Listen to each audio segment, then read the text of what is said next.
কি করছো তুমি? একটা ফুল দিবা আমাকে? কত করে এটা? ছেলেটা আর যাই হোক, যেভাবে তোকে প্রোটেক্ট করছে, আমার মনে হয় না এটা শুধু ডিউটির মধ্যে সীমাবদ্ধ।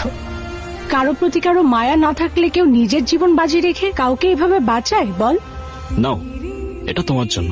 কেন ফোন দিয়েছো আমাকে? কি চাও তুমি? এখনো রেগে আছিস আমাদের দিকে? ভুল বুঝছিস তাই না? আমার মনে হয় কি বাবার কোনো পুরনো শত্রু ছিল হয়তো। আমি মনে হয় খুব ভালোভাবে বুঝতে পারছি আসল শত্রু কারা।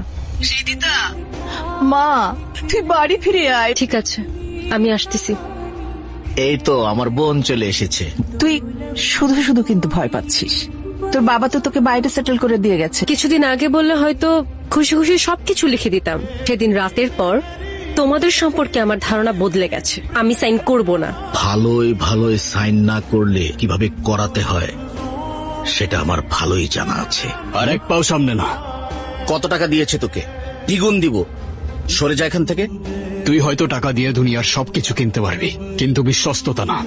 যেই ময়দানে মালিকের জন্য বুকে গুলি খেয়ে লড়াই করব, সেই ময়দানে তোর মতো কাপুরুষ এক সেকেন্ডও টিকবে না। সেটাও করিস না। এই ছেলে, তুই কি আমাদের হুমকি দিচ্ছিস নাকি? হ্যাঁ, যাদের কিছু করবার ক্ষমতা নেই হুমকি দেওয়া তাদের কাজ। আমি আলটিমেটাম দিচ্ছি, বোঝান আপনার ছেলেকে। আমি ঠিকই বুঝতে পারছি মা। আমি এখন যেতে চাই না। আমি কেন এভাবে পালিয়ে যাব? এটা পালানো নয় ম্যাম, রণকৌশল। লড়তে হলে সবার আগে বেঁচে থাকতে হবে, টিকে থাকতে হবে। যদি তোমার বাবার সাথে কিছু হয়েই থাকে, আমি মনে করি তোমার জন্য না হলেও তোমার বাবার জন্য এখান থেকে চলে যাওয়া উচিত। এখানে আমি তোমার পাসপোর্ট আর এয়ার টিকিট রেখে যাচ্ছি। খালেদ তোমাকে এয়ারপোর্ট পর্যন্ত পৌঁছে দেবে। হ্যালো হ্যালো রিদিতা, হ্যাঁ আমি তো বল।